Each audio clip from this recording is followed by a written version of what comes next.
Hey you all, and good morning. Carpetbagger here, still, believe it or not, still in Columbus, Ohio.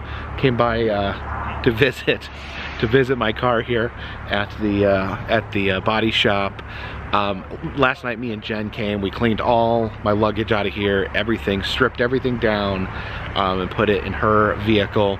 But I did realize I did forget one thing, so I had to come back here to grab it.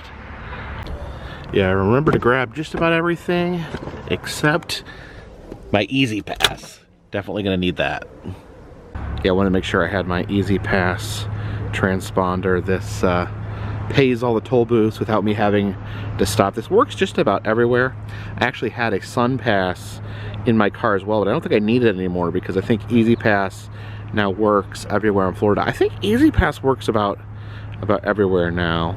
So yeah, you just have this in your car and somehow it sends out a signal and they can picks it up and it charges your bank account for the tolls. And yeah, I have racked up some heavy bills with this little guy here. And I did want to address something really quick. I've gotten a lot of comments saying, why don't I just cut off this piece right here in order to be able to drive the car? And there's several reasons. I've tried to pull this back.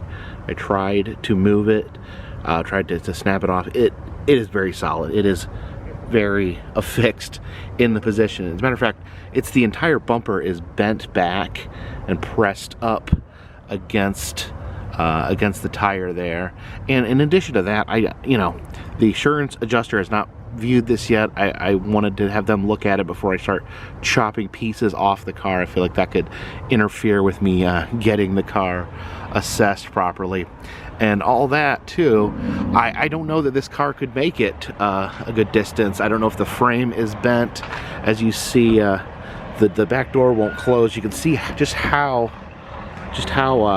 out of place this is. Look at how the gap there on the door. The other side is just fine. That side is bent in, and this is even bent to the point where this door right here is jammed shut. So a fair amount of damage done here. I just don't feel comfortable modifying it without having it looked at, and I don't feel comfortable driving it a long distance when I don't know the true condition of the car. So tomorrow's the day when I allegedly I'm able to get my rental car. I don't know if this was bad luck on my part, being a holiday weekend today, being Martin Luther King Jr. Day. So I don't know if that led to me not being able to get a rental car, but supposedly there's gonna be a rental car tomorrow. And I'm probably going to be getting out of Ohio, regardless of the situation. I may end up looping back and coming here if I need to do some dealings, but I'm ready to move on. So I may throw up a poll and see where you guys want me to go next. I may just go. I don't know. It's all on the fly. We don't have any certainty. And mentioning, of course, Martin Luther King Jr. Day, just from, remember his message of kindness, of togetherness. I think we're in an incredibly divided time right now. I think people get really worked up, and I think for some reason we've got to a point where politics are really divisive right now. They divide us, and I just remember, we're all brothers and sisters on this planet, and show a little kindness to each other, and hopefully that can bring us together. But yeah, we're gonna spend today maybe trying to find some interesting things to film here in Columbus. So please follow me. Borrowed Jen's car here.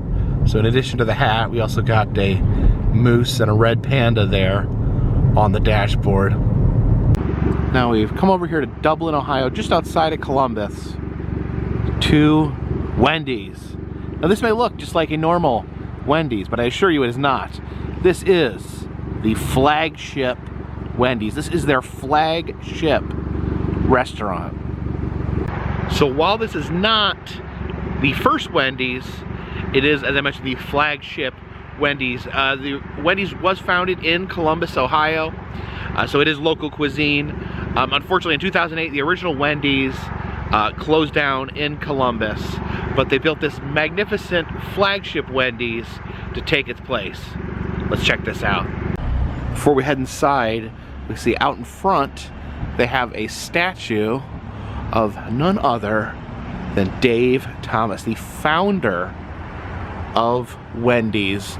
Now, if you're probably around my age, you do remember him from the actual Wendy's commercials. He was like a nice older gentleman, seemed relatable, friendly. He just, you know, a friendly guy that liked eating burgers. Named the restaurant after his daughter Wendy. So Wendy is a real person, is his daughter. He did not name the restaurant after himself. I guess he just decided to name it after his young child instead. Actually, I remember when Dave Thomas died. It was actually pretty sad. I don't know. He was just, you know, such like a grandfatherly figure there. See, he's got a sack of burgers, and then in this hand he is holding a Frosty, kind of like the cup of ice cream that's just a little too thick to really be a milkshake.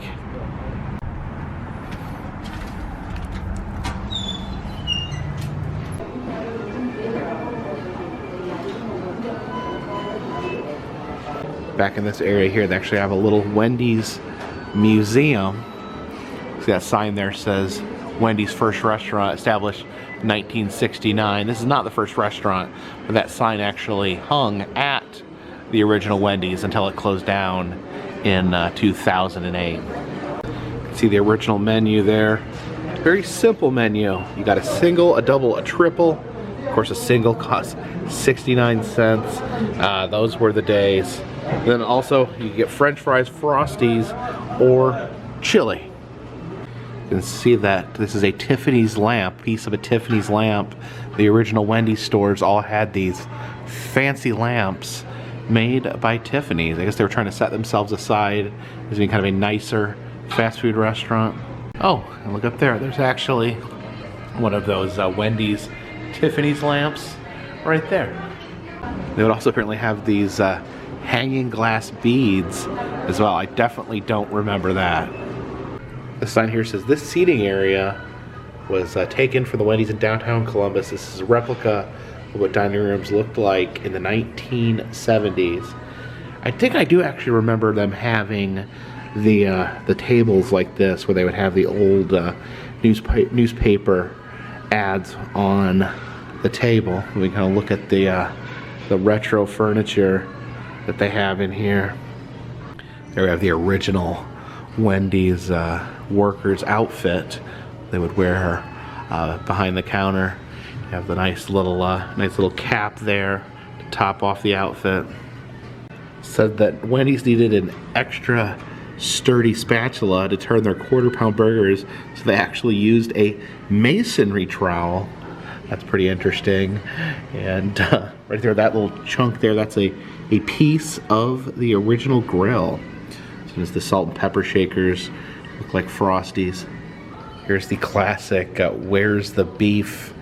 advertisements, where the old lady would yell, "Where's the beef?" I guess complaining that other fast food hamburgers just had little tiny patties. You can see the little tiny patty there, and she would be infuriated that their fast food burgers did not have beef. So "Where's the beef?"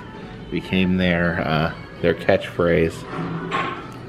There's the logo of Dave Thomas's daughter Wendy, and there's an actual Wendy when she got a little older and got rid of her pigtails. Looks like that's like a walk around Wendy's character. But who's this? This is it says Doris. It's like a dinosaur with a recycling symbol. I don't know, does anyone remember Doris the recycling dinosaur from Wendy's? Some books written by Dave Thomas, because he wrote 3 different books. And down there we have a bobblehead of Dave and Wendy. In this case we have an Olympic torch, but what's possibly even more impressive than that is this. They have a $105,000 hamburger. This is a crystal replica of a Wendy's single. It was, I guess, created as a gift to place in their world headquarters, but it sits here in the Dublin, Ohio Wendy's. But now it is time to eat. We have a kiosk here. We'll dine in. Let's get, we'll get a commemoration of Dave Thomas. Let's get the Dave's Combo with the Dave's single. Of course, we got to go with the orange Fanta. Let's add a chili too. I always liked Wendy's chili. So here we go, our Wendy's feast before us. We got the Dave's single, some fries, got chili, had some cheese added to that with some sour cream, and I felt like getting a Frosty as well. As a child, I always remember being confused by the square patty. I've never seen a square burger before. You know, it's making them. So yeah, why do they make the square patty? I forget. I think there is a reason for it. I just not. If you know why they have a square patty, leave a comment in the comment section. But here we go.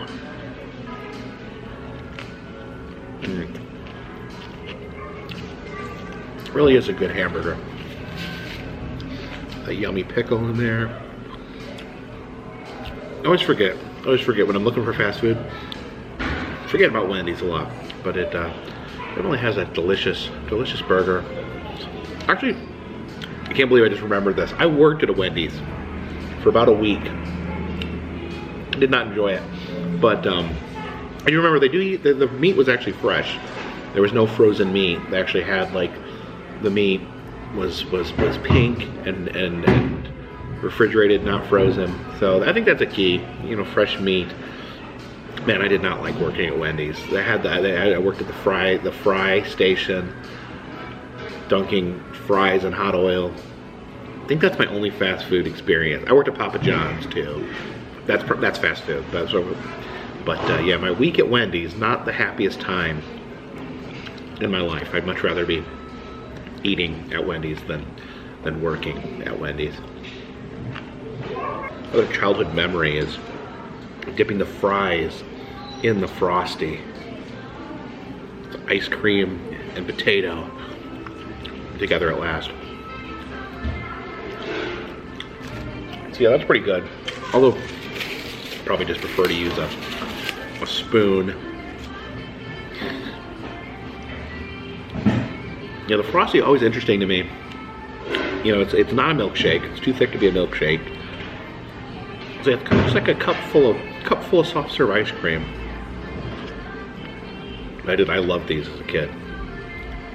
Give a nice squirt of sour cream there to our chili. Yum yum. Here's some of the chili there. They used to have a, I don't know if they still have, they used to have a taco salad.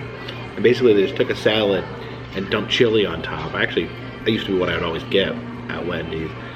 But yeah, I do love the chili here. I think the meat in the chili is actually like old burgers ground up. Because sometimes you're eating the chili, you pull out like the corner of a burger, corner of a square burger. Does anyone remember? It's like a vague memory. Did they have like a buffet at Wendy's? I think they might have had a salad bar. Did they have hot food as well? Like a hot food buffet? It's been a long time since I think they've had the salad bar though.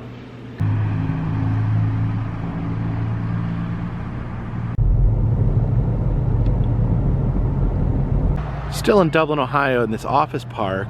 It's a very strange sight over here.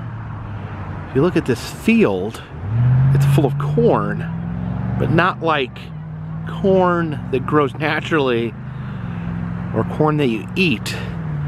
These are giant cement cobs of corn.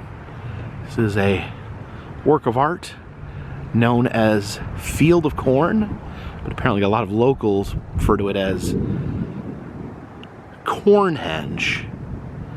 Now apparently this is a interesting homage to a man by the name of Sam France, who was the first one to make hybrid corn and farmed. This used to be his farmland right here. In the 1930s he began to experiment with hybrid corn, and this here an homage to his corn hybridization.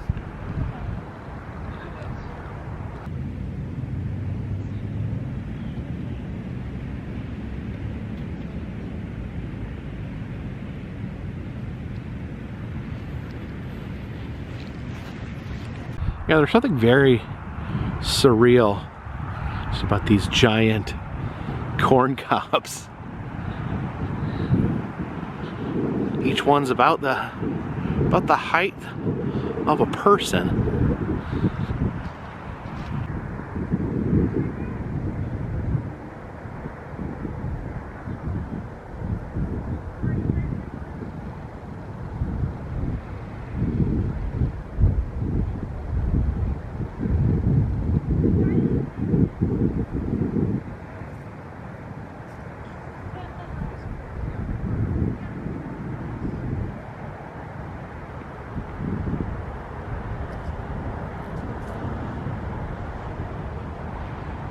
Life's always gotta be messing with me.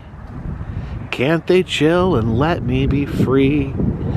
Can't I take away all this pain? I try every night, all in vain, all in vain.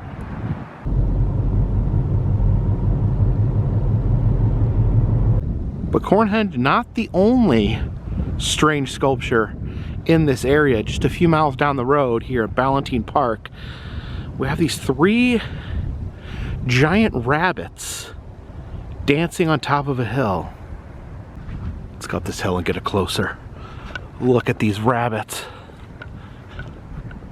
It's like a curly path, takes you to the top of the hill here, and look at those bunnies. They're actually holding a present. I think that's temporary. It looks like maybe they've not opened up their Christmas present yet. But just looking now, there's like pieces of machinery in the rabbits. If you can see that, it looks like there's like a saw or something in the side of the rabbit. Looking over here, is that like a gas pump or something? There's a pair of giant shears right there. I think that is a hair dryer. Ooh, a hair dryer, because they're rabbits. That makes sense. Yeah, you can see all these different materials here in the rabbit. Oh, let's look at the lucky rabbit's foot there. There's like a switch of some sort, some sort of medallion there. Oh, that's a Taz. It's Taz. That's a Taz from Space Jam. So these rabbits must be made out of some sort of recycled materials. But possibly what is most striking is just the sheer size of these rabbits. They're absolutely enormous.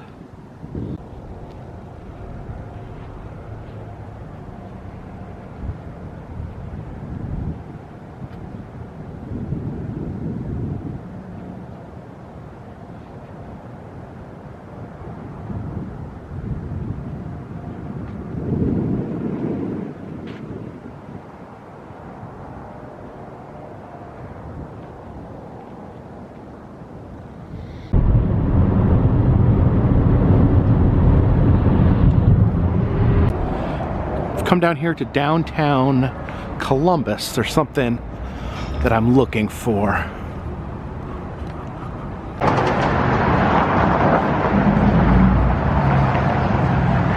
We're here next to the convention center.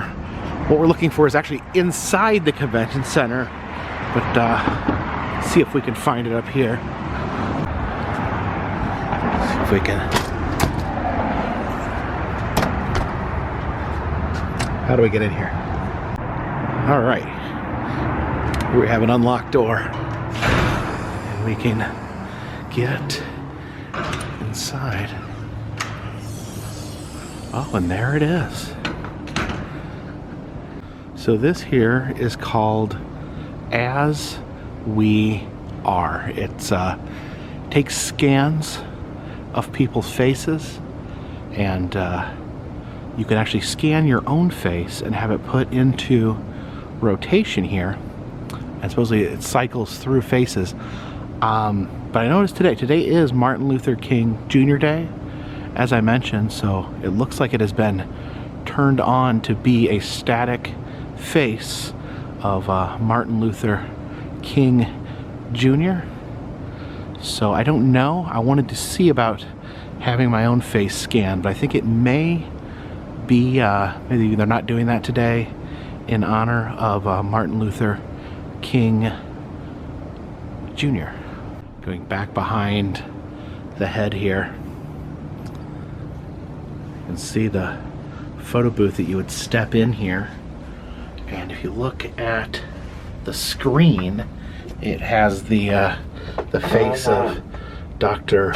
Martin Luther King Jr. So I think today there's not going to be any facial scanning because of the holiday. They just have it turned on to be Martin Luther King Jr.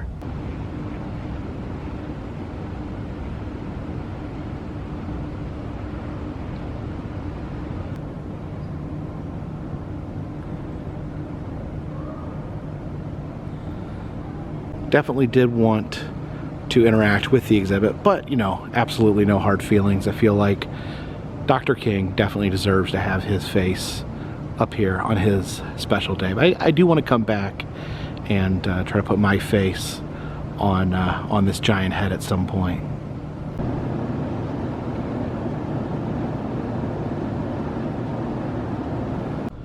I don't think there's any conventions today here in the convention center. It's kind of a odd, eerie feeling being in this big building while it's all empty. Isn't this is this what you'd call a liminal space here?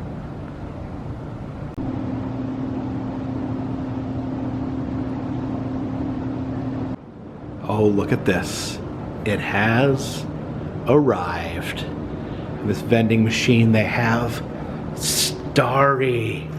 Oh, it has arrived. The Starry is here. Starry is the replacement for Sierra Mist. Pepsi discontinued Sierra Mist because they felt like it was not competing with Sprite well enough, so they've introduced a brand new soda, lemon lime soda, to compete with Sprite. So I've not tried this yet. Let's have some Starry. Oh no, or maybe not. It says cards offline, so can't use the vending machine. The Starry is trapped in there. Maybe, I don't know. Now I really want some. Maybe we have to go hunt down some Starry.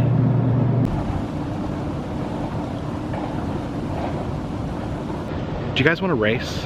I've got an idea. I'm gonna set the camera on the escalator, and then I'm gonna run to the top using these stairs right here and see if I can beat you guys to the top. So let's see. I want to do this. I'm gonna place the camera on the escalator here.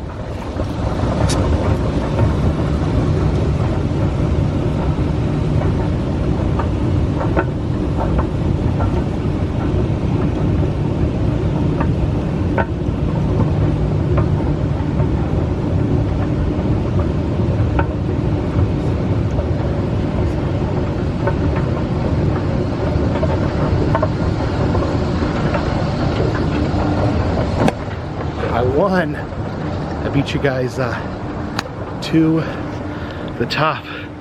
Whew, got my exercise for the day.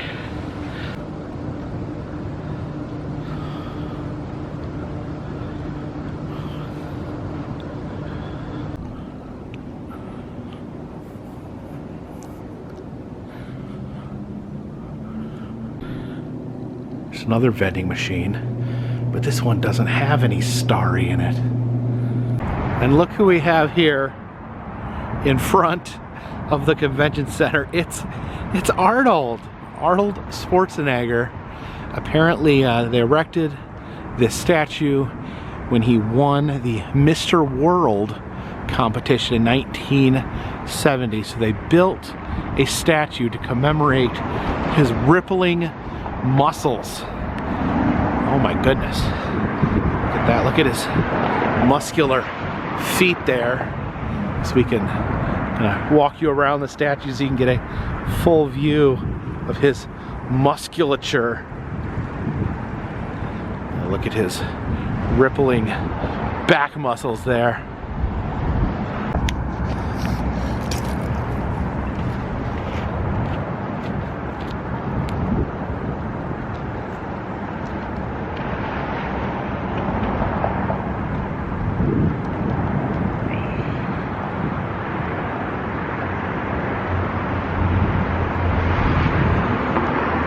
And what is this over here?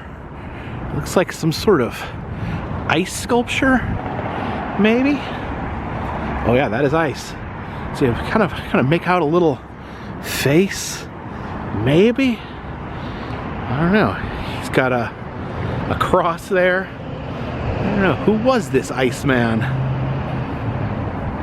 See, I'm really disappointed that the vending machine that dispensed Starry is out of order. So I think we need to find us a bottle of Starry before we end the day.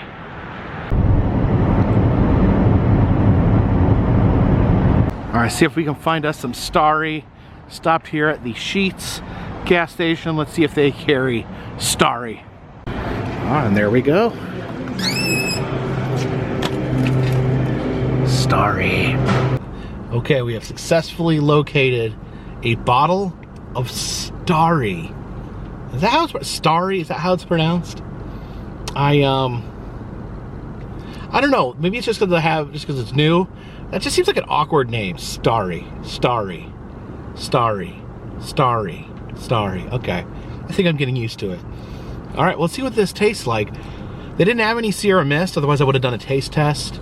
But let's see if this is any different than Sierra Mist. It's supposed to have different flavors to it. See if this is more competitive with Sprite, as Pepsi wants it to be. All right, my first bottle of Starry. Will it be the first of many? We're about to see.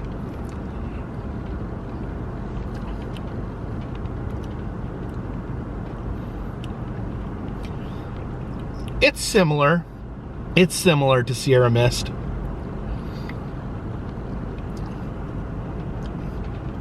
I'm not entirely sure if someone just put this in a cup and told me it was Sierra Mist, if I would like immediately know something was different. I do think it's got a more like lime forward. It's a little more limey than Sierra Mist, from what I can tell. But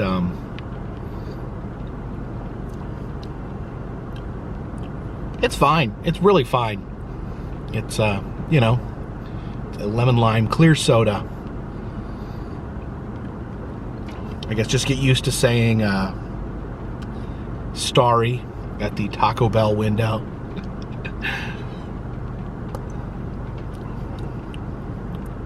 Yeah, it's perfectly good. Perfectly good. I don't see that much of a flavor difference. I can tell there is one. It's just not, it's not massive. But yeah, I guess maybe more of a redesign than anything else. But that is Starry. All right, so tomorrow is Tuesday, and my rental car is supposed to be ready. So I'm afraid to make plans yet exactly where I'm going to be, if I really am going to be able to leave Columbus, because supposedly this is a rumor that the appraiser may be at the auto body shop tomorrow as well. So it's possible I could get some more information on my car in that response. But in all honesty, I do really want to continue on with this road trip.